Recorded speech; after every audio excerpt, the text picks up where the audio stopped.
दोस्तों एक सवाल आया है। सवाल ये है कि लफ्ज़ इसी बहाने का इंग्लिश ट्रांसलेशन क्या होना चाहिए और इसी बहाने को हम इंग्लिश में कैसे एक्सप्रेस कर सकते हैं।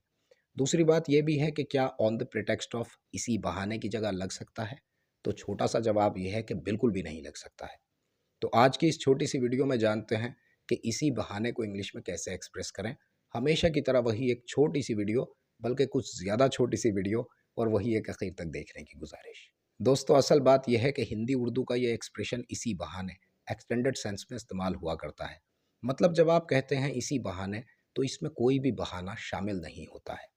इकबाल अशर साहब अपने मशहूर शेर में कहते हैं कि इसी बहाने मेरे आस पास रहने लगे, इसी बहाने मेरे आस पास रहने लगे, मैं चाहता हूँ कि तू भी उदास रहने लगे। ज़रा सोचिए, इस शेर में इसी बहाने का मतलब कोई एक्सक्यूज़ है क्या? बिल्कुल भी नहीं है। यहाँ इसी बहाने का मतलब है इन दिस वे, यानी कि इस तरह से। ज़्यादातर वक्त जब हम इसी बहाने लफ्ज़ का इस्तेमाल हिंदी उर्दू में करते हैं, तो हमारी मुराद इसी बहाने से इन दिस वे या इस तरह हुआ करती है।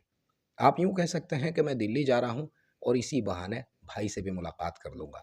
तब आप कह सकते हैं I am going to Delhi and in this way I will see my brother as well, and in this way I will see my brother as well. आप यूँ भी कह सकते हैं कि मैं ये काम कर रहा हूँ और इसी बहाने ये काम भी हो जाएगा। तब आप कह सकते हैं and in this way this work will also be done. तो इस तरह से ये एक्सप्रेशन इसी तरह से इन दिस वे के तौर पर इस्तेमाल हो सकता है। हाँ, कुछ लोगों को मैंने it will be a good excuse to का इस्तेमाल करते हुए भी सुना है, लेकिन ये ज़रा कम प्रचलित है, बहुत कम लोगों को सुना है। फिर भी आप यूँ कह सकते हैं कि it will be a good excuse to meet my brother. I am going to Delhi for camera and it will be a good excuse to meet my brother as well. मैं कैमरे के लिए दिल्ली जा रहा हूँ और ये अच्छा बहाना रहेगा अपने भाई से मुलाकात करने का। तो इस तरह भी इस्तेमाल किया जा सकता है। अब अगर बात करें ऑन द प्रिटेक्स्ट ऑफ या ऑन द प्रिटेक्स्ट टू, तो ये सिर्फ उस सूरत में इस्तेमाल हो सकता है जब आप लिटरल बहाने की ही बात कर रहे हों। तो अगर आपको कहना हो कि उसने काम का बहाना बनाकर बाजार जाने से मना कर दिया, तब आप कह सकते हैं he refuse to go to market on the pretext of his engagements. He refuse to go to market on the pretext of going to market.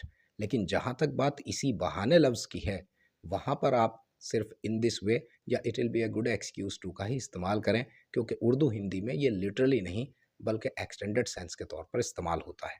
मुझे बताइए ये चीज़ आपको समझ में आई या नहीं? कुछ और जानना चाहते हैं तो कमेंट बॉक्स का दरवाज़ा आपके लिए खुला है। दुआओं की गुजारिश।